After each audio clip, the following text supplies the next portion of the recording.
देख रहे हैं अवाम के उठाए गए सवालात, हालत आसरा पर तबसरों, तज्जियों, खबरों पर मुहित प्रोग्राम न्यूज लाइन रिदा सैफी के साथ।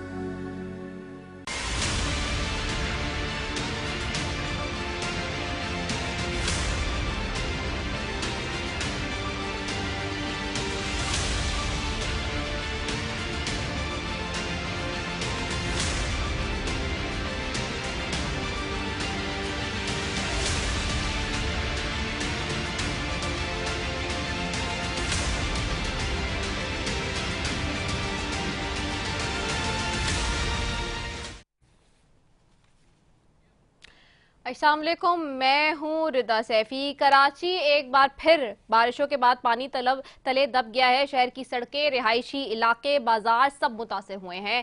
बारिश की शिद्दत ने जहां आम शहरी को घरों में महसूर किया, वहीं बिजली, ट्रांसपोर्ट और कारोबार जिंदगी ठप हो गए। लियारी और मलीर दोनों नदियों ने अपनी बंदिश खोल दी। पानी जेर जमीन इलाकों में घिरा और मुतादिद अफराद बिजली के झटकों और डूबने की सूरत हाल में जान गंवा बैठे। सबसे अफसोसनाक बात कि अरबों रुपए की लागत से तैयार होने वाली शारे भुट्टो का एक हिस्सा ही बह गया।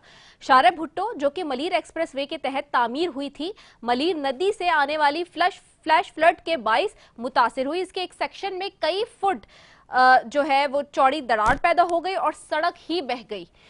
वजीर आला सिंध के मुताबिक 2 जगहों पर मसला आया है और वो ये कहते हैं कि हम देख रहे हैं और आपको ये भी बताते चले कि ये सड़क, ये प्रोजेक्ट 52 अरब रुपए का है। क्या कहते हैं वजीर आला सिंध, आइए सुनते हैं। आप पहुंचे नहीं उधर, आज चले जाए पूरा देखें ना अच्छी तरीके से, हमें और पॉइंट आउट करें ताकि हम कर सकें इसको। मैं खत्म करूं यार प्लीज। एक और जगह पे भी प्रॉब्लम हुआ है, वो भी मैंने उन्हें कहा है कि वहां पे भी थोड़ी सी स्कारिंग हुई है उसकी एम्बैंकमेंट की। तो उन दोनों जगहों को दोबारा रिव्यू करें हाइड्रोलॉजिस्ट के साथ। ये प्रोजेक्ट हुआ है पब्लिक प्राइवेट पार्टनरशिप में, 52 अरब रुपए का है। इसके अंदर आपको पता है कौन कौन चेक करता है? 52 अरब का ये प्रोजेक्ट, जिसका हाल आपके सामने है, 37 किलोमीटर तक महदूद है। जिस हिसाब से 1 किलोमीटर कोई तकरीबन अगर हिसाब लगाएं तो 1 अरब 30 या 35 करोड़ के दरमियान बनता है। अब आप सोचिए, जिस हिसाब से 1 किलोमीटर कोई 1 अरब 30 या 35 किलोमीटर का है, तो दूसरी तरफ खारियों से लेकर रावलपिंडी तक जो मोटरवे बनाई गई थी, गौर से सुनने की ये बात है, आज खारियां से लेकर रावलपिंडी तक जो मोटरवे बनाई गई थी उसमें 1 किलोमीटर पर 80 करोड़ खर्च आया था। जिसका मतलब एक पंजाब की मोटरवे का जो 1 किलोमीटर है, सिंध की शारे भुट्टो से 50 करोड़ सस्ता बनता है।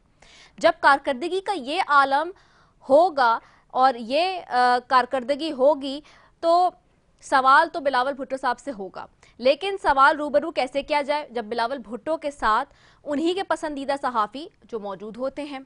कल यही बात सिंध के सहाफ़ी ने बिलावल भुट्टो जरदारी को जब कहने की कोशिश की उनके सामने, तो उनका रद्द अमल क्या था, आइए वो देखते हैं।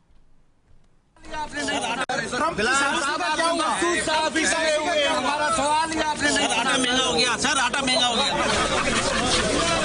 आपने नहीं, हमारा सवाल ही आपने नहीं, आटा महंगा हो गया सर, आटा महंगा हो गया। क्या ये बिलावल भुट्टो साहब का इशारा सिंध के आवाम की तरफ था, जो कई सालों से पीपल्स पार्टी की हुकूमत में मौजूदा बारिशों और सैलाब की तबाहकारियों का सामना कर रहे हैं? कराची में होने वाली एक दिन की बारिश के बाद शहर के ताजरों ने अंदाजा लगाया कि तकरीबन 15 अरब रुपए का नुकसान हुआ है। मार्केटें बंद रहीं, गोदामों में पानी दाखिल हो गया, खराबशुदा अशिया जाया हुई। 12 अरब की लागत से बनने वाला हब डैम से जो पानी दिया होगा उसके लिए लाइन बनाई गई थी, वो भी हब कैनाल जो है वो भी मुतासिर हुई। वहां पर खड़े होकर हलीमा दिल शेख ने क्या कहा, आइए वो भी सुनते। कैनाल का ये मलबा है, ये देखिए, ये पूरा हब कैनाल जो, और ये एक और चीज बताना चाहता हूँ, हमने बयान सुना कि 36 घंटे में डिस्ट्रिक्ट सेंट्रल में और वेस्ट में हब कैनाल से जो पानी जा रहा था वो रुक चुका है।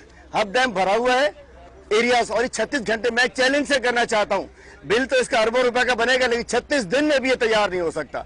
आज दिन नोट कर ले, 36 दिन में भी तैयार नहीं हो सकता। ये वो मलबा है जो कि कल रात बह गया है। ये हब कैनाल का हाल। अफसोस के साथ मुझे कहना पड़ता है कि मैं काफ़ी दिन से, तकरीबन 2 महीने से ये बात पहले ही रोशनी डालकर अपने प्रोग्राम में कह रही थी कि हुक्मरानों के जो जवाबात हैं वो इंतहाई दुखी करते हैं मज़ीद दिल को। पहले तो ऐसी सूरत हाल जिसमें कहीं कोई बारिश से मर रहा है, कोई सैलाब से मर रहा है, कहीं कोई लॉ एंड ऑर्डर की सिचुएशन आप नहीं संभाल सकते उससे मर रहा है, कहीं कोई भूखे पेट मर रहा है, कहीं कोई फाके कर रहा है, कहीं कोई आपकी बैड गवर्नेंस की वजह से मर रहा है, कहीं कोई अदालतों में केसेस पेंडिंग होने की वजह से मर रहा है, कहीं किसी और शख्स आने की वजह से मर रहा है। लेकिन आपके जब ये रिएक्शंस है, जिस तरह से अभी कुछ देर पहले आपने बिलावल भुट्टो साहब का रिएक्शन देखा, आप उम्मीद की जाते हैं कि जी नेक्स्ट टेन्योर में आप प्राइम मिनिस्टर के अपनी पार्टी से कैंडिडेट होंगे और आने वाले प्राइम मिनिस्टर का ये रिएक्शन हो जो अभी आपसे कुछ देर पहले आप देख रहे थे, जो सहाफ़ी उनसे सवाल करते हुए कर रहे थे, तो आपकी पर्सनैलिटी को क्या लिया जाएगा, क्या कहेंगे आपको? आप एक ऐसी पार्टी के जो कि सबसे बड़ी सेल्फ प्रोक्लेम्ड डेमोक्रेटिक पार्टी है पाकिस्तान की, जो कहती है कि सबसे ज़्यादा हमने कुर्बानियाँ दी, आप उसके चेयरमैन हैं और आपने किस तरह का रिएक्शन दिया है कल सहाफ़ी के सवाल के जवाब में। ये सब कुछ बहुत ही तशवीशनाक सूरत हाल बयान करता है। ये शहर की बेबसी का आलम भी है कि एक दिन की बारिश आती है, जाने निकल जाती है, पैसा बहा ले जाती है, सूबाई हुकूमत से सवाल करो तो वो कहती है अल्लाह से दुआ करो, और आगे से डांट देती है कि आप जो है वो तनकीद ना करें, सवाल ना करें तो फिर क्या करें, सवाल ना पूछें तो फिर क्या करें, आपके सारी सूरत हाल पे गुन गाएं, क्या करें, आपको शाबाशी पेश करें, क्या करें, आपके लिए रेड कारपेट बिछाएं, आखिरकार करें तो क्या करें, क्योंकि हर एक सहाफ़ी को बहुत ही तल्ख अंदाज में जवाबात मिल रहे हैं। अब वफाक की बात भी कर लेते हैं, वहाँ भी देखा जाए तो सियासी अदम इस्तेहकाम है। अमरीकी जरीदे द डिप्लोमेट की जानिब से कहा गया है कि पाकिस्तान की दहशतगर्दी को रोकने की कोशिशें सियासी इख्तलाफात से मुतासिर हो रही हैं। द डिप्लोमेट की रिपोर्ट के मुताबिक खैबर पख्तूनख्वा हुकूमत की तरजीह TTB से मुज़ाकरात है, जबकि वफाक की फौजी ऑपरेशन पर मरकूज पॉलिसी इसके बरक्स है। इस मुल्क के सियासी इख्तलाफात इस नहज तक पहुंच चुके हैं कि दहशतगर्दों को फायदा पहुंच रहा है, और सवाल ये है कि सूबे और वफाक एक पेज पर आएंगे, क्या दहशतगर्दी के मसाइल से निपटने के लिए कोई मुश्तरका पॉलिसी बनाई जाएगी। और ये भी बता दें आपको कि आज इजराइल के कतर के हमले के बाद इस वक्त वज़ीर आज़म कतर में तो मौजूद हैं ही हैं, लेकिन एक और ख़तरनाक और अलार्मिंग सिचुएशन ये है कि आज जब कतर के हमले के बाद इजरायली वज़ीर आज़म नेतन्याहू ने जब बात की है तो 2 दफ़ा उसमें पाकिस्तान का भी नाम लिया है। ना सिर्फ ये, बल्कि एक खतरनाक बात ये भी है कि साथ ही साथ वो कह रहे हैं कि जितने भी मुस्लिम स्टेट्स हैं, बशमूल पाकिस्तान की बात करें, कि जहाँ भी वो ये इल्ज़ाम आयद करते हैं कि मिलिटेंट्स हैं या दहशतगर्द हैं, उनको वो देख लें वरना फिर हम करेंगे। ये इजराइल की भी खुल्लम खुल्ला एक धमकी है। हम इस धमकी के लिए भी क्या तैयार हैं? ये बहुत सारे चैलेंजेस हैं जिसके ऊपर आज बात करेंगे। मेरे साथ पैनल में सबसे पहले मौजूद हैं सुखदेव हैं, हेमनानी हैं, तर्जुमान हुकूमत सिंध के। मेरे साथ शुमाइला राना है, MNA है मुस्लिम लीग नून से। आप दोनों मौजूद मेहमानों का बेहद शुक्रिया जी कि आपने में ज्वाइन किया। मैं सबसे पहले सुखदेव साहब आपकी तरफ आऊँगी। ये जो बारिशें हुई हैं और हम जो हालात देख रहे हैं कराची के, वो हम सबके सामने हैं, लेकिन वो कराची के हालात एक तरफ, लेकिन जो रवैये हैं वो पॉलिटिकल लीडरशिप के, वो भी रिकॉर्ड का हिस्सा बन रहे हैं आहिस्ता आहिस्ता। ये भी बड़ा अफसोस होता है देख के कि एक तरफ हम किस सिचुएशन में गुजर रहे हैं और दूसरी तरफ जब सवाल होता है या निशानदेही की जाती है तो आगे से इतना तुश रवैया सामने आता है। वो भी अगर हम बात नहीं भी करें ना यहाँ पे बैठ के इलेक्ट्रॉनिक मीडिया पे पाबंदियाँ लगा के जो आजकल सब कुछ है, तो सोशल मीडिया पे हर चीज़ वाज़े आ जाती है। आज खबर सोशल मीडिया की जीनत पहले बनती है, इलेक्ट्रॉनिक मीडिया पे बाद में आती है। तो लेकिन ये एक जस्टिफाई बात है कि सवाल करना बनता है कि इस तरह के रवैये क्या मसाइल को हल करने में सरअंजाम देंगे या मसाइल मज़ीद पैदा होंगे? जी, thank you for having me on your show. आपने काफ़ी लंबी फहरिस्त शुरू में बता दी और काफ़ी हद तक मैं आपका गुस्सा समझ भी सकता हूँ, पर मुझे थोड़ा टाइम दीजिएगा। जो आपने सारी चीज़ें अभी उठाई हैं, शारा भुट्टो के हवाले से, ठड्डो डैम के हवाले से, M9 नॉर्दर्न बाईपास, कराची की बारिश, उसके साथ बिलावल साहब के बारे में आपने सब हमें कोई ऐसे पोर्ट्रे कर दिया कि बस पूरे मुल्क में अगर कोई बुरी है तो फिर पीपल्स पार्टी और कोई नहीं। मुझे सिर्फ थोड़ा टाइम दीजिएगा ताकि मैं वजाहत करके हर चीज़ आपको बता सकूँ। मेरी आपसे रिक्वेस्ट होगी। सबसे पहले मैं शुरू करता हूँ बिलावल साहब के जिस रिएक्शन में आप बात कर रहे हैं। बिलावल साहब पहले गुड्डू बराज के, वहां पे प्रेस कॉन्फ्रेंस की, उसके बाद सखर बराज के। सखर बराज पे पहले उन्होंने प्रेस कॉन्फ्रेंस की, पूरा आधा घंटे से ज्यादा उन्होंने सहाफियों के सवाल लिए। जब सहाफियों के सवाल खत्म हो गए तो वो ऊपर के सखर बराज पे पूरे बराज का मुआयना किया, नीचे आए, ब्रीफिंग दी। उससे पहले ब्रीफिंग जब जाने लगे वहां पे तो एक मजाया कह रहे, मजाक कह रहे या तंजिया कर रहे कि आपस में होता है कि सहाफियों के साथ। आपको पता है पीपल्स पार्टी शुरू से एक फ्रैंक रवैया हमारा शुरू से रहा है, अभी भी हमारे सीनियर मिनिस्टर और इन्फॉर्मेशन मिनिस्टर हो शर्जील नाम मेमन साहब, या वहाँ पे हमारे जो दूसरे तर्जुमान थे अरसलान शेख साहब, वो सहाफियों के सवालों को एड्रेस कर रहे थे। तो एक तंजिया तौर पे, एक मजाहिया तौर पे बिलावल साहब थे कि जब आपकी प्रेस कॉन्फ्रेंस हो रही थी, पूरा आधा घंटा सहाफियों को सवाल लिए, तब आप वहाँ पे हाजिर नहीं थे, तब आप वहाँ पे मौजूद नहीं थे। उसके बाद पूरा बराज घूम लिया, 1 घंटा वहाँ पे गए, उसके बाद जाते हुए आप कह रहे हैं आपने हमारा सवाल नहीं लिया। तो उस बात एक मजाक था, वो जोक था, उस जोक करके नहीं तो बेहतर होगा उस पे कोई ऐसी हमारा वो बिलावल साहब का या अदरवाइज गवर्नमेंट का कोई ऐसी चीज नहीं थी कि किसी का कोई मजाक उड़ा या कोई ऐसी चीज, फ्रैंकनेस थी आपस में सहाफियों में। तो उसको आप वो रुख से ना लें। मुझे मैं समझ सकता हूँ कि सोशल मीडिया पे जिस तरीके से चीज को प्रोपेगेट किया जाता है, प्रोपेगेंडा किया जाता है, वीडियो में एक चीज दिखती है, वहां पे इन पर्सन वहां पे रियलिटी डिफरेंट होती है। तो ये तो पहले मैं इस चीज की वजाहत करता चलूं, क्योंकि आपको पता है शुरू से अगर कोई प्रोपोनेंट है फ्रीडम ऑफ स्पीच का, आजादी सहाफत को, पीपल्स पार्टी सबसे ज्यादा फ्रैंक दोस्ताना अगर रवाबित मीडिया के साथ किसी जमात के हैं, वो पीपल्स पार्टी के हैं बनस्बत दूसरी जमातों के। दूसरी जमातों के भी हैं, मैं नहीं कह रहा उनके नहीं है। तो उसको एक मजाक को मजाक की हद तक रखें, कोई उस पर ऐसे नहीं कि किसी के जख्मों पे नमक छेड़ा या ऐसी बात, कोई ऐसी बात नहीं। नंबर 1। नंबर 2, रही बात कराची की रेन पे जाते हैं, शारा भुट्टो से स्टार्ट करते हैं। ये बात 100 बार कल से हम वजात कर चुके हैं, हमारे दूसरे कलीग तर्जुमान भी, मिनिस्टर्स भी, सीएम साहब भी। देखें, शारा भुट्टो बना है पब्लिक प्राइवेट पार्टनरशिप के अंदर, इसमें हुकूमत का ऐसा खर्चा नहीं हुआ, पहली बात। दूसरी बात, जो सड़क डूबी है वो शारा भुट्टो है 2 फेज में। फेज 1 जो भी फंक्शनल है, जिसपे ट्रैफिक रवा दवा है 15 किलोमीटर, वो नहीं डूबी। फेज 2 जो भी अंडर कंस्ट्रक्शन था, जो आवाम के लिए नहीं खुला होता, ये प्राइवेट फर्म बना रही थी, उसी के पैसों से 25 साल तक जिम्मेदारी प्राइवेट फर्म की कि कोई भी डैमेज होगा, कोई भी चीज होगी, वो अपनी जेब से भरेगी प्राइवेट फर्म, ठीक है, जिसको बोलते पब्लिक प्राइवेट पार्टनरशिप। कोई आवाम का पैसा नहीं डूबा। दूसरी बात, ये एक अंडर कंस्ट्रक्शन टुकड़ा था, मुश्किल से उसका 30% काम हुआ था। रेती थी, रेती के ऊपर रोड था, अभी साइडों से उसकी दीवारें उठानी थी, ड्रेनेज का सिस्टम देना था। जाहिर सी बात है, जब रेती पानी में सबमर्ज होगी तो रहती बह जाएगी।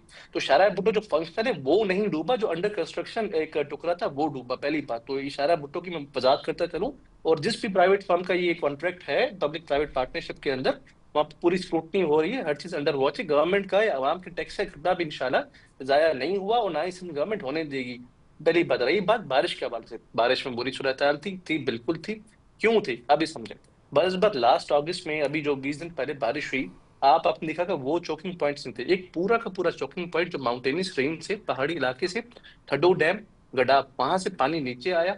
पानी वहां से नीचे क्यों आया? क्योंकि जुलाई से कंटिन्यूस बारिश चल रही है, मानसून चल रहा है। जुलाई में आपने बारिशें देखी, पूरा अगस्त आपने बारिशें देखी, फिर अब ये अनप्रेसिडेंट रेन जो 2 दिन पूरी चली है कि 1 घंटा 2 घंटे भी बन गई। डैम ओवरफ्लो कर गया। डैम जब ओवरफ्लो कर गया तो पानी उसका बाहर निकला, माउंटेनियस रेंज से नीचे आया।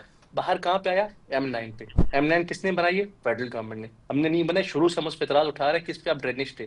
उसके बाद कहाँ पे गया? नॉर्दर्न बाईपास पे। नॉर्दर्न बाईपास किसने बनाया? फेडरल गवर्नमेंट ने। पीपल्स पार्टी गवर्नमेंट ने नहीं बनाया। उसके जो नशेबी इलाके थे वो डूब गए, हाईवे डूब गया, जिसपे हमने गए, सिंध गवर्नमेंट ने बर वक्त कार्रवाई की, पानी को बहाने के लिए, फ्लो को बाहर रखने के लिए।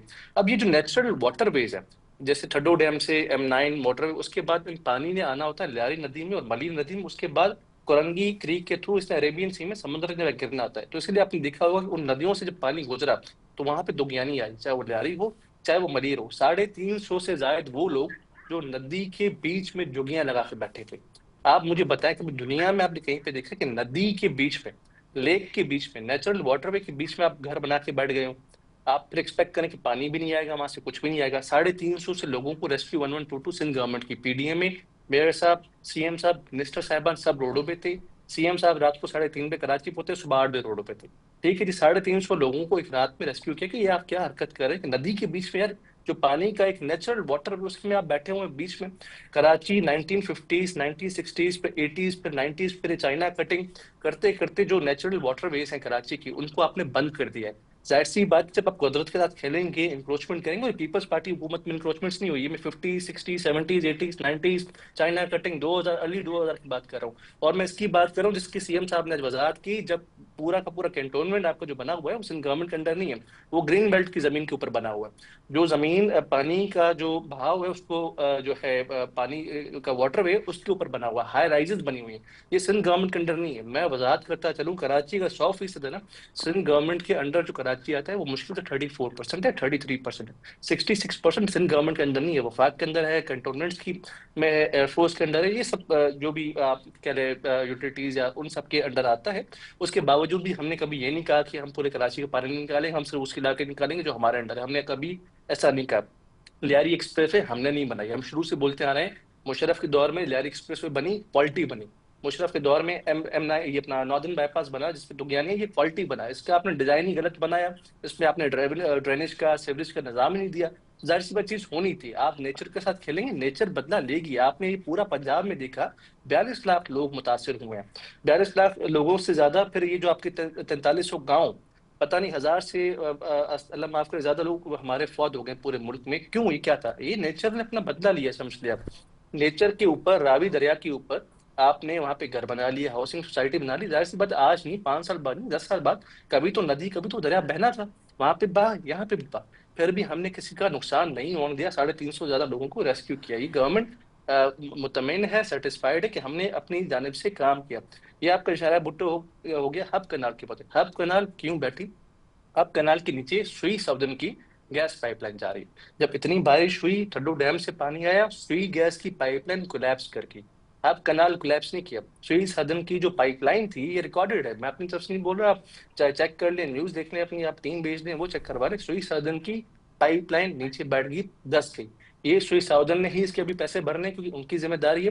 सिंध गवर्नमेंट ने ऑलरेडी पैसे खर्च करके वहां पे ये लाइन कनाल बिछाया था, इसीलिए कराची के लोगों को पानी की सहूलत मैसर हो। पहले ही कराची में पानी के इश्यूज है।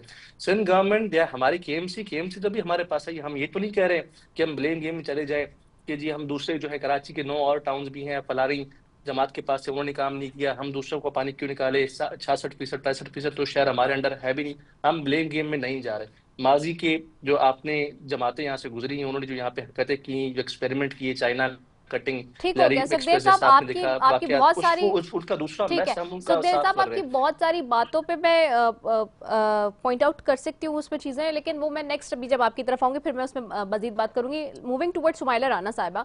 शुमाइला साहिबा, कराची में बारिशें हुई हैं, उसमें भी जो ड्रेनेज और सेवरेज का मामला, M9 का मामला हो गया, नॉर्दर्न बाईपास का मामला हो गया, लियारी बाईपास की बात हो गई, जितने सारे प्रोजेक्ट वफाक के यहाँ पे, उसमें सिंध गवर्नमेंट ने गलतियाँ गिनवा दी हैं कि जी उनमें ड्रेनेजेस नहीं है, उनमें सेवरेज सिस्टम नहीं है, इसलिए हम हाथ पैर हमारे बंदे हैं।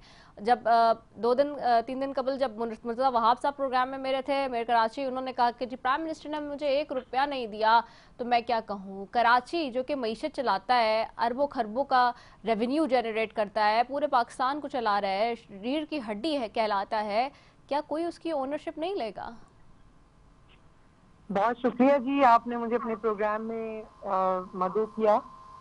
देखिए, सबसे पहले बात यह है कि इस वक्त ना मुल्क जो है वो शदीद एक नागहानी कैफियत से दो चार है, और इसमें अगर ब्लेम गेम करें तो मेरा ख्याल है ये मुनासिब नहीं होगा। हमें अपनी जो कमजोरियां हैं उसके ऊपर नजर दौड़ानी चाहिए और उससे सबक सीखना चाहिए और अगला लाए अमल बनाना चाहिए।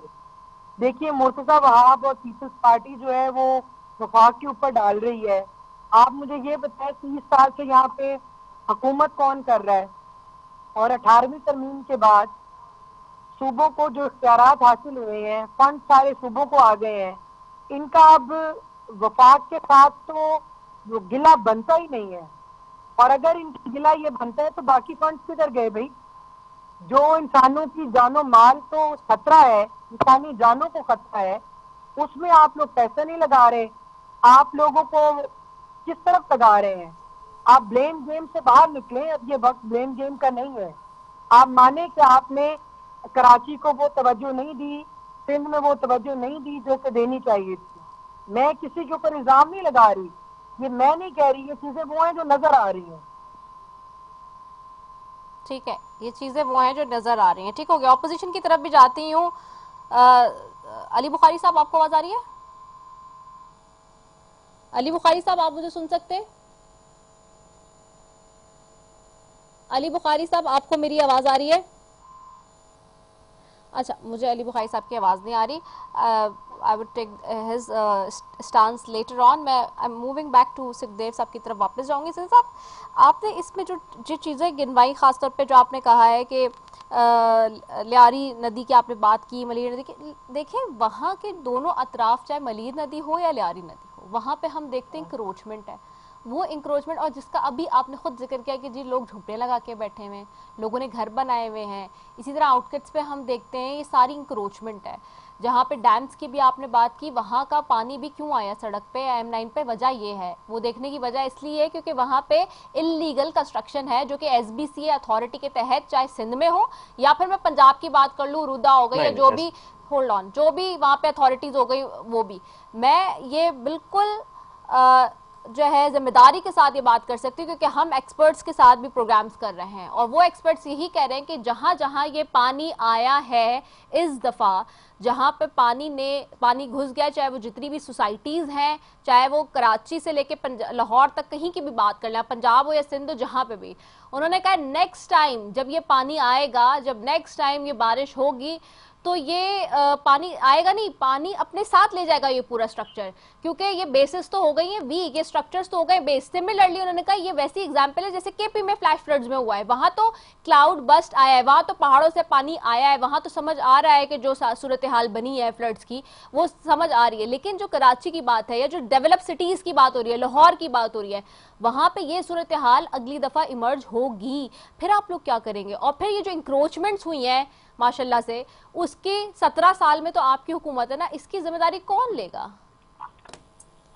जी, मुझे थोड़ा इस पे टाइम दीजिएगा। काफी हद तक आपकी बातें सही भी हैं, काफी जगहों में मैं आपका थोड़ा करेक्ट भी करता चलूंगा। आपने जो कहा कि एक्सपर्ट्स कह रहे हैं कि नेक्स्ट ईयर जो रेन्स आएंगी वो ज्यादा डेविस्टेटिंग होगी, स्ट्रक्चर से नुकसान पहुंचाएंगी, बिल्कुल सही बात है।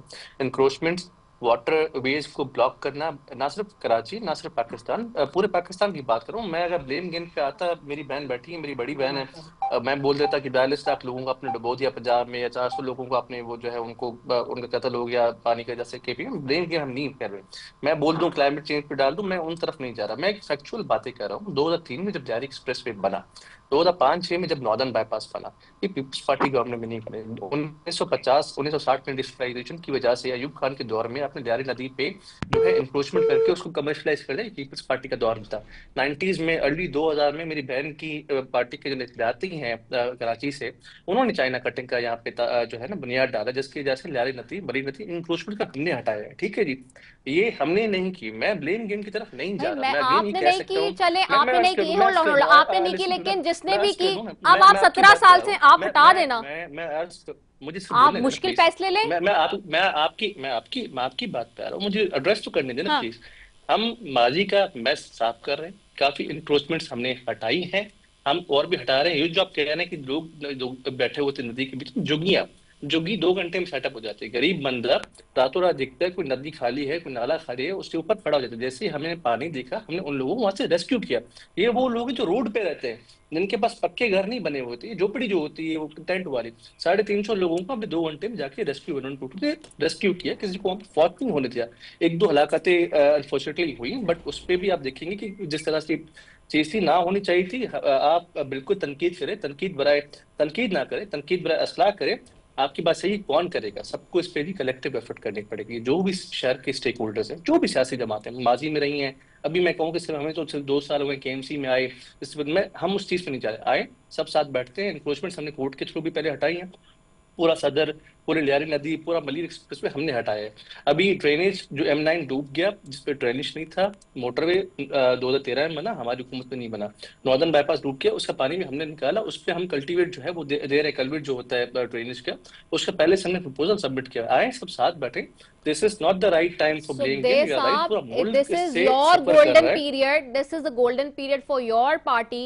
You people have the provincial government. You people are in the local government and you are also sitting in the federal government. तो ये ऐसा golden period है पीपल्स पार्टी के पास, जो I don't think so कि किसी भी सियासी जमात को मिलेगा कभी दोबारा, और आपको भी शायद दोबारा मिलेगा। तो ये मेरे ख्याल से आपके पास इस वक्त गोल्डन टाइम है कि आपके पास सारी अथॉरिटीज हैं। आप चाहे तो किसी को भी लेटर मिले, जब आप एक टेबल पे बैठ के अपनी तनख्वाहें मरातें बढ़ा सकते हैं, जब आप एक टेबल पे बैठ के 26वीं आईनी तरमीम साइन कर सकते हैं, जब आप एक टेबल पे बैठ के बहुत सारे बहुत सारे पॉलिटिकल लेजिस्लेटिव डिसीजंस ले सकते हैं, तो आई थिंक लोगों की गवर्नेंस और लोगों की फलाह बहबूद के भी काम एक टेबल पर बैठ के कर सकते हैं। मैं आपसे मजीद भी बात करती हूँ। अली बुखारी साहब आ गए हमारे साथ।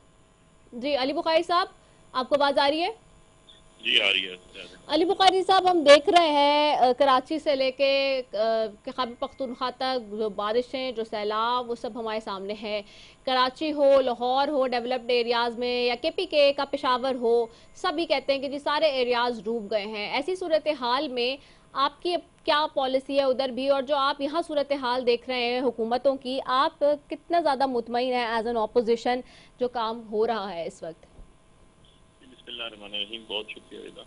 लेकिन इधर बिल्कुल सेटिस्फैक्शन पोजीशन नहीं है, और एक पिक्चर अलमिया है, और ये जो नेशनल डिजास्टर है इसके पीछे इन गवर्नमेंट का बहुत बड़ा हाथ है। Let me tell you few things with आप कह लें कि सब्जेक्ट टू कंफर्मेशन। देखिए, जो KP में सैलाब आया वो जो विद इन फ्यू मिनट्स आया, क्लाउड बस्ट हुआ और उसके बड़े बड़े पत्थर सारी चीजें आई और पानी आगे निकल गया। कोई उसमें प्रिडिक्शन नहीं थी, कोई NDMA की रिपोर्ट नहीं थी, स्वाय इसके के बारिश ज्यादा हो, ठीक है, और वो एवरेज पानी का जो रास्ता था वो गया। उससे हट के स्वात में एक इंसिडेंट हुआ था, जो सबसे पहला इंसिडेंट हुआ था। उसके बाद KP गवर्नमेंट ने जाके जितने होटल्स बने हुए सारे के सारे नेक्स्ट डे मसमार कर, ठीक है। तो आपको इनिशिएटिव तो लेना पड़ता है ना। लेकिन on the other side Punjab की और सिंध की पोजीशन बड़ी डिफरेंट है। पंजाब के अंदर हमें पता था कि इंडिया में कितनी बारिश हो रही है, हमें पता था कि उन्होंने डैम्स खोलने हैं। इंडिया के 36 पंजाब के डिस्ट्रिक्ट डूबे हुए थे, और 4 जो है उनके लोग फौत हुए हैं, और 100 घर उनका जो है डैमेज हुआ। बाकी उन्होंने सारे का सारा वे आउट रखा हुआ था। जबकि हमारे पास पानी आया जिससे हमारे पास कोई वे आउट नहीं था। हमारे पास ना कोई मोबाइल सर्विस थी, ना मोबाइल सर्विस से मुराद ना मोबाइल किचन है, ना मोबाइल डिस्पेंसरी है, ना मोबाइल हमारे पास रेस्टरूम्स हैं, ना मोबाइल हमारे पास जिसे आप कहते हैं मेडिकेशन है, ना फूड है मोबाइल। सो मच सो हमारे पास तो रहने की जगह भी नहीं है, कंक्रीट सेफ हाउसेस भी हमारे पास नहीं है। सो ये सारा तो किसके पार्ट पे है? ये हम तो 2022 में हमारा सैलाब आया, सिंध सारा डूबा। बिलावल भुट्टो जरदारी साहब ने बाहर जाके कॉन्फ्रेंसेस की, आप जरा उठा के देख लीजिएगा, मेरी बात को जरूर तस्दीक कर लीजिएगा। $10 अरब का उन्होंने कहा आपको, वेस्टर्न वर्ल्ड ने और यूरोपियन यूनियन ने सब ने कि हम आपको पैसे देंगे। पैसे नहीं देंगे, सॉरी, आप प्लान लेके आए, हम प्लान बना के देंगे। 3 साल बाद सैलाब आया, इनका प्लान जीरो है, इन्होंने कोई प्लान वहां पर नहीं दिया। चेक कर लीजिएगा, कंफर्म कर लीजिएगा मेरी बात। सो दिस इज एब्सोल्युटली, इनकी मैं जहालत कहूँ, इनकी मैं नालायकी कहूँ, या इनका मैं इंटरेस्ट ना होना कहूँ, जो मर्जी कहूँ। अब मैं आगे चला जाता हूँ। स्मॉल डैम्स, बड़े डैम्स, छोटे डैम्स। यार, एक जुल्फकार अली भुट्टो के दौर में एक डैम सिंध में बन रहा था, बनने का प्रोजेक्ट था, जो प्रोजेक्ट 7 में बन सकता, कम से कम उसे किसी दूसरे को एतराज नहीं होना था। आप लोगों ने कोई प्रोजेक्ट काम किया? नहीं। स्मॉल डैम्स पे काम किया? नहीं। स्वीट वाटर समुद्र में फेंक दिया? यस, आपने फेंक दिया। मैंग्रोव वाहिद चीज है जो समुद्र को आगे आने से रोकता है। बडीन एंड टट्टा डिस्ट्रिक्ट सबसे ज्यादा तो परवेज मुशर्रफ ने लगा दिया। और ऑनेस्टली स्पीकिंग, अपने दिल पे हाथ रख के इनसे भी पूछिए और आप भी बताइएगा, अगर ये क्लाइमेट चेंज की बात किसी बंदे ने पाकिस्तान की तारीख में की 78 साल में, तो उसका नाम इमरान खान, जिसने मिलियन सुनामी ट्रीज की बात की, जिसने क्लीन पाकिस्तान, नीट पाकिस्तान, जिसने शॉपिंग बैगों पे पाबंदी लगाई। यार, मुझे ये तो बता दें कि हमारी फल सफाई होती थी पंजाब में पिछले 20 साल से, तो हुई कोई नहीं। 15 साल से NOC दे दिए, कहीं आपकी CM जाती है, वहां जाकर पानी और चॉकलेट दे के आ जाती है। यार, what the hell is this? आपने इस पानी को लेके किधर जाना है? आपने करना क्या है इसको? कभी आप कहते हैं पानी नहीं आता, इंडिया ने पानी छोड़ना ही छोड़ना ना। अब जो पानी इंडिया से आया, हमें पता था कि 3 दिन लगेंगे। जो पानी पंजाब में टच हुआ, हमें पता 5 दिन में मुल्तान पहुंचेगा, हमें पता उसके 3 दिन बाद सिंध में दाखिल होगा। तो ये 8 से 10 दिन है। हाँ, on the other side Sialkot में जो पानी आता है जम्मू से, मैंने इसको वर्किंग की, देखा, रिसर्च की, तो पता चला कि जो जम्मू का पानी सियालकोट में आता है उसको 4 घंटे लगते हैं, क्योंकि वो क्लाउड बस्ट अगर हो जाता है तो वो 4 आवर्स में उनका नाला और वहां से रिवर आता है और वो ओवरफ्लो हो गया। That is something else. लेकिन आपको तो उसके बाद काम ही कोई नहीं है, होमवर्क ही कोई नहीं है। सो इन सारी चीजों को आप कहेंगे। एंड एक और चीज आपको बताऊं, आपने अभी कहा कि पेशावर डूबा, पेशावर में सैलाब नहीं है, क्योंकि आपका इंडस में और आपके झेलम रिवर में तो सैलाब आया ही नहीं। मंगला में तो अभी भी कैपेसिटी है आपके डैम की। आपके तो सैलाब आया इस दफा जो है वो रिवर चनाब, आपका river Sutlej and river Ravi में आया। ऑन द अदर साइड जो KP में सैलाब आया वो उन पहाड़ी इलाकों में आया जहाँ पर क्लाउड बस्ट हुआ, पानी ज्यादा आया और पानी के साथ पत्थर आया, बहुत सी चीजें। तो उस पे भी तो हुकूमत की जमातें कह रही हैं कि आपने स्टोन क्रशिंग के इतने लाइसेंस दिए हैं कि इस दफा स्टोन क्रशिंग की वजह से वहाँ पे जो है वो फ्लैश फ्लड आया। देखिए, स्टोन क्रशिंग का जहाँ जहाँ लगता था वो तो हरिपुर सारे में भी है। सारा इस्लामाबाद की, पिंडी की, पंजाब के अंदर जो ये पटवार के अंदर सारी क्रश जाती है वो तो जाती है हरीपुर से। हरीपुर में तो कोई नहीं आया सलाह। वहाँ पर जो स्टोन क्रशिंग हो रही है, हाँ, that is using for the marbles. जो मार्बल्स निकलते हैं कराची तक जाते हैं और पाकिस्तान से बाहर भी जाते हैं, ठीक है। उसके ऊपर हो तो वो तो आपको जो सारा का सारा जो आपके ट्राइब्स थे जितने जिनको आपने इंक्लूड किया, वो सारे के सारा कोयला वहाँ से निकल रहा है। वो तो मायने का जिसके ऊपर रोज आप देख रहे होते हैं। आज लेजिस्लेशन हो रही है, आज अमेरिका ने ये कह दिया, आज पुरानी कंपनीज आ गए, फेडरल गवर्नमेंट कह रही है हम कम कर रहे हैं। यार उसके अंदर इश्यूज ही हो रहे हैं। वहाँ पर तो कोई सोसाइटी नहीं बनी ना, उस रास्ते के अंदर तो नहीं आए। वहाँ पर क्लाउड बस्ट हुआ, मे भी आप सही कह रही हूँ। इसके ऊपर ही हमने अंडर कंसिडरेशन रखा हुआ हमारी गवर्नमेंट ने कि जी इसको इस वजह से ही आ गया इतना ज्यादा, तो इसको आगे जाके देखें। लेकिन एक और चीज मैं ऐड कर लूँ, इसमें हमारे जो सपोज मैं एक इदारे का नाम लेता हूँ NDMA, billion of rupees, billion of dollars का प्रोजेक्ट है आपका। हर हफ्ते पर वज़ीर-ए-आज़म वहाँ जाता है, आपका बाहर से कोई डेलीगेशन आता है, आप लेके जाते हैं। बड़ा हाई फाई सोफिस्टिकेटेड दफ्तर बना हुआ है। यार उनका काम खाली ये तो नहीं है ना कि बारिशें हो रही है तो बता रहे हैं बारिशें हो रही है, तो मेट ऑफिस भी बता देता है आपको रिदा। सही है, पता नहीं है PPM में NDA में क्या करते हैं, एक मैसेज आ जाता है बस कि जी बारिश आने वाली है, सैलाब आने वाले हैं, घरों में रह लें, आप बस अपने आप को महफूज कर लें, खुद ही कर लें। ये चीजें तो मेट ऑफिस की ना, ये चीजें तो मुझे भी पता है। ये वो कुछ चीजें तो बड़ी मेटाफोरिक हो गई है हमारे यहाँ। 22 से 33, 22 to 30%, अगली दफा बारिश इससे भी ज्यादा होगी। ये तो अब हमें भी पता चल गया। अब हमने करना क्या आया, हमें स्मॉल डैम्स है 2022 में सैलाब आया। आज इंटरनेशनली आप देखें, उठा के लोगों को, रिसर्च को, इंटेलेक्चुअल्स को, थिंक टैंक्स को, वो कहते हैं यार 2022 के सैलाब से पाकिस्तान ने सीखा ही। ठीक हो गया। अच्छा, हमारे पास ये बारिशों का ये सारी सिचुएशन तो बहुत ज़्यादा चैलेंजिंग है। दूसरी तरफ जो सबसे इम्पोर्टेंट बात आज के हमने मौजू में रखी है, मैं वो आपसे जानना चाहूँगी। आज हम एक खबर रिपोर्ट हुई है अमरीकी जरीदे डिप्लोमेट की जानिब से, जिसमें कहा गया कि पाकिस्तान की दहशतगर्दी को रोकने की कोशिश सियासी इख्तलाफात से मुतासिर हो रही हैं। दी डिप्लोमेट की रिपोर्ट में यह भी कहा गया कि खैबर पख्तूनख्वा हुकूमत की तरजीह है TTP से मुज़ाकरात और वफाक फौजी ऑपरेशंस पर मरकूज पॉलिसी के बरक्स है। इसी वजह से सियासी इख्तलाफात इस नहज तक पहुंच चुके हैं कि दहशतगर्दों को फ़ायदा पहुंच रहा है। सवाल आपसे ये है कि क्या सूबे और वफाक एक पेज पर आएंगे और दहशतगर्दी के इन मसाइल से निपटेंगे, क्योंकि दूसरी जानिब हम देख रहे हैं कि डोनाल्ड ट्रंप साहब भी इस वक्त अपने पॉलिसी से यू टर्न ले चुके हैं। नरेंद्र मोदी के साथ उन्होंने आवाज़ लगा दी है दोबारा से आगे बढ़ने की इंडिया के साथ, और दूसरी जानिब नेतन्याहू ने कतर पर हमले के बाद जो स्पीच की है उसके अंदर उन्होंने 2 दफ़ा पाकिस्तान का भी जिक्र किया, और ये भी जिक्र किया है कि जहाँ जहाँ जिन जिन ममालिक स्टेट्स में मिलिटेंट है मौजूद, वहाँ पर अब हम, अगर उन्होंने नहीं किया इसका सफाया और उन्होंने नहीं लिए स्टेप्स, तो हम खुद बढ़ेंगे। जी मुझसे पूछा? जी आपसे ही पूछा है। देखिए बड़ी भयानक, क्योंकि उसमें KPK की बात हो रही है ना कि KPK में हुकूमत है कि तरजीह TTP से मुज़ाकरात और वफाक की है और फौजी ऑपरेशंस पर मरकूज पॉलिसी उसके बरक्स है। जी इसमें 2 चीजें हैं, इनको हम दोनों अलग-अलग एड्रेस करते हैं। देखिए पहली बात तो ये है कि दुनिया में कोई भी ऑपरेशन उस टाइम तक कामयाब नहीं होता जब तक उसको अवामी हमायत हासिल ना हो। उसके लिए आपको अवाम को कॉन्फिडेंस लेवल हाई करना पड़ता है और उनको कॉन्फिडेंस में लेना पड़ता है। हम लोग तो पहले दिन से कहते हैं, हमारे लीडर इमरान खान साहब की डे फर्स्ट से ये स्टांस था कि जी हमने लोगों की जंगें नहीं लड़नी, हमने लोगों की जंग लड़ के 80,000 बंदा अपना शहीद करा दिया, अरबों डॉलर्स का नुकसान हुआ, फिर भी हमें यही कहा जाता रहा डू मोर। और उसकी एग्जाम्पल आपको देता हूँ कि जब पीपल्स पार्टी की गवर्नमेंट रही तो 700+ ड्रोन हमले पाकिस्तान के अंदर हुए, ड्रोन हमले जो किसी और ने किए। जब नून की गवर्नमेंट रही 300+ ड्रोन हमले हुए, और हमारे 3.5 साल में एक हमला हमने नहीं होना चाहिए, क्योंकि अपनी सॉवरेनिटी, अपनी इंटेग्रिटी को आपने खुद हिफाजत करना होता है। अब ये चीजें हमने इंटरनल मैटर है, हमने खुद सॉल्व करनी है। लेकिन उस सॉल्व करने के लिए जरूरी है कि आप एक सूबे का वज़ीर आला बैठा हुआ है, और अगर आपकी सूबे की गवर्नमेंट है आप उसको लूप तो लेना यार। अगर वो बैठ गया टीवी पे ये कह रहा है कि भाई मेरा तो पासपोर्ट ब्लॉक हुआ हुआ, मैं ट्रैवल नहीं कर सकता हूँ, 4 सूबे उसमें एक सूबे का वज़ीर आला ओपन कह रहा है, तो यार इस फेडरल गवर्नमेंट ने क्या करना है, इस प्रोविंशियल गवर्नमेंट ने क्या करना है? ये क्या इनके पास में है जो अपना पासपोर्ट नहीं बना सकता वो जाके पॉलिसीज बनाएगा वहाँ?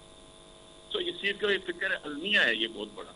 और आपको देखना पड़ेगा कि भाई अगर आज कतर की देखें, कतर की पोजीशन ये है कि कतर के ऊपर, कतर के अंदर जो अमेरिकन अड्डा है वो उस सारे रीजन का सबसे बड़ा बेस है जिसपे ईरान ने भी अटैक किया, ठीक है।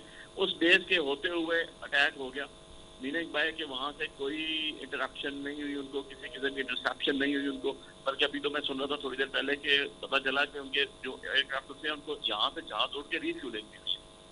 सो meaning by they are on a single line, they are on a single track. और बड़ा हमारे लिए खतरे की घंटी है कि इतना ओपनली नाम उन्होंने पाकिस्तान का ले लिया। Pakistan is not like a Qatar, Pakistan is not like a फलस्तीन, Pakistan is not like a शाम, Pakistan is not like a Lebanon. हम एटॉमिक पावर हैं और लड़ना मरना जानते हैं, लेकिन यार इंकरेजमेंट भी होनी चाहिए ना, आपने लोगों को तैयार भी करना है इस चीज़ के लिए, आपने स्टेटमेंट भी देनी है। और मैं आपको बताऊं कि निहायत अफसोस के साथ मैं ये बात कर रहा हूँ, मैं मतलब मेरे पास अल्फाज नहीं है रिदा, मैं एज अ पाकिस्तानी बात कर रहा हूँ कि ये भी ना कहें कि आपसे मैं कुछ यही वर्कर की हैसियत से बात कर रहा हूँ कि दिल खून के आंसू होता है। मैंने अपनी आंखों से देखा कि इस्लामाबाद में प्रेस क्लब के सामने सेनेटर मुश्ताक और उसकी फैमिली बैठी हुई थी, इसराइल के खिलाफ एहतजाज कर रही थी पार्क के अंदर, ठीक है, और वहां पर जो है वो फलस्तीन के हक में और इसराइल के खिलाफ वो प्रोटेस्ट कर रहे थे, थोड़े से बंदे थे, पुलिस आई और जो पुलिस ने उनका अक्षर किया और उनकी फैमिली को बच्चियों समेत उठा के जेल में डाल दिया बच्चे होते। यार हम तो इस लेवल पे आ गए कि हम फलस्तीन के खिलाफ आवाज निकालने चले, हम तो हो गए ना पीटीआई वाले, आप मेरे पे 10-10 पर्चे दे दिए, मैंने बन के आपने मुझे अंदर नहीं जाना चाहिए, इस्लामाबाद से 50,000 वोट जीत के बाहर बैठा हूँ, पिटिशन नहीं लगने दे रहे, तो हर चीज़ नया पर्चा दे देते हैं। लेकिन यार वो तो फलस्तीन के लिए बात कर रहे थे ना, वो तो इसराइल के खिलाफ कर रहे थे, तो आपकी पॉलिसी क्या है फेडरल गवर्नमेंट की? Right, this is very tragic. मैं पीपल्स पार्टी से भी इस पे ले लूं मौकिफ, क्योंकि वो इत्तेहाद में बैठे हुए इस वक्त हुकूमत के साथ। उनकी मुश्तरका जाहिर सी बात है साथी हैं, उनके दो सियासी जमातें मेन जो बैठी हुई हैं इस वक्त पार्लियामेंट में। मैं आपकी तरफ आऊँगी सुखदेव साहब, ये डिप्लोमेट की आपने रिपोर्ट जाहिर सी बात है सुना, जिसमें वो बड़ा क्लियरली कह रहे हैं कि जी वफाक की जो इस वक्त तरजीह है वो फौजी ऑपरेशन पर मरकूज पॉलिसी है, और इसके बरक्स है जहाँ पे खैबर पख्तूनख्वा हुकूमत की तरजीह टीटीपी से मुज़ाकरात है।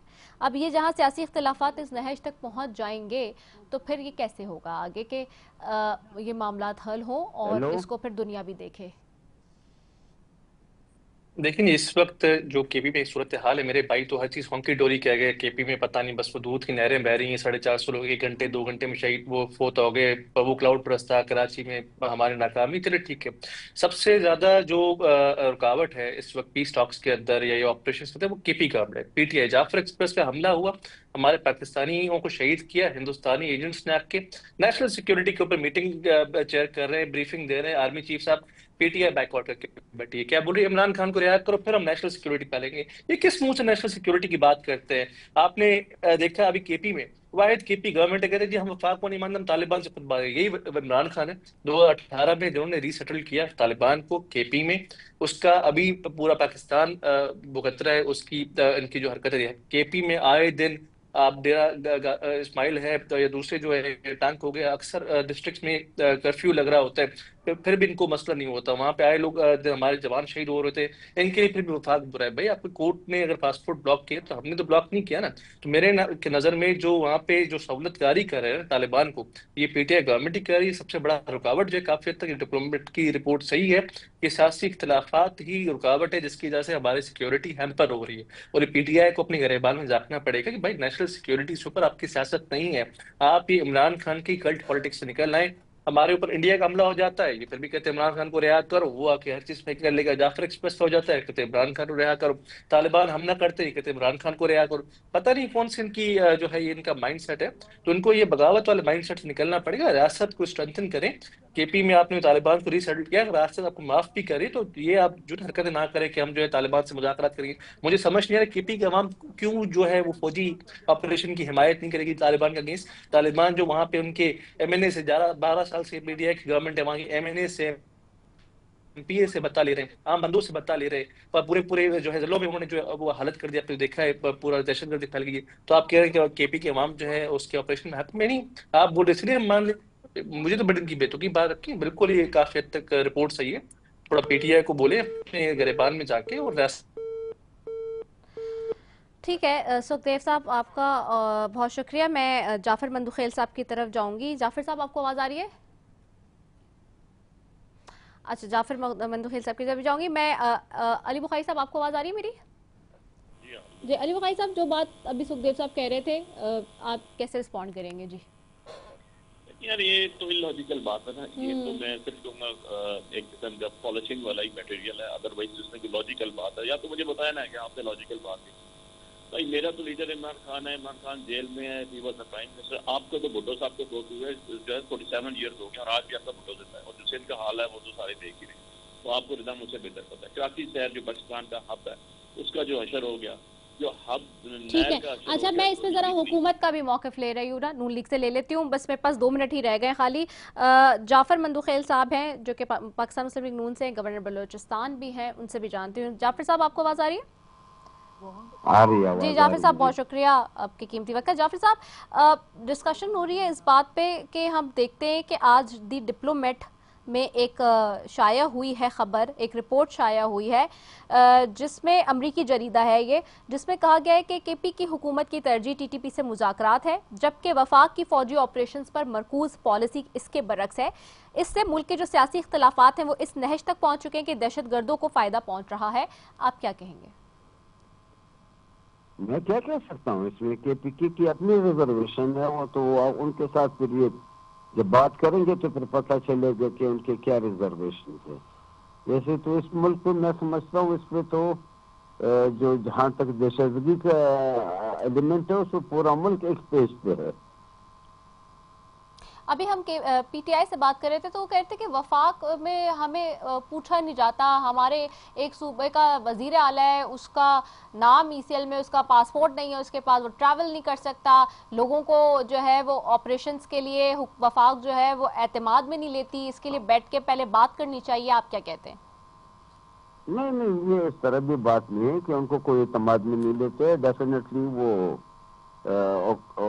अगर सिर्फ अपोजिशन बड़ा या अपोजिशन इंसान करे वो तो अपनी जगह पे है, लेकिन जहाँ तक सिक्योरिटी इश्यूज है और नेशनल सिक्योरिटी इश्यूज है, इन सब पे सबको एतमाद में लेती है और सब तकरीबन एक पेज पे है। अगर और पॉलिटिकल मामलात में उनको गिले हो वो तो हम नहीं कह सकते हैं। जहाँ तक नेशनल सिक्योरिटी है उसमें हम कोशिश करते हैं कि सबको एतमाद में लें। ठीक है, वफाक कोशिश करती है कि सबको एतमाद मिले। बहुत शुक्रिया आपका। जाफ़र मंदुखेल साहब हमारे साथ थे, गवर्नर बलोचिस्तान मुस्लिम लीग नून से। इससे पहले हमारे साथ सुखदेव हिमनानी, सैयद अहम अली बुखारी और शुमाइला रायना हमारे साथ मौजूद थी। जी, इसी के साथ जी अपनी मेज़बान से इजाज़त। पाकिस्तान जिंदाबाद।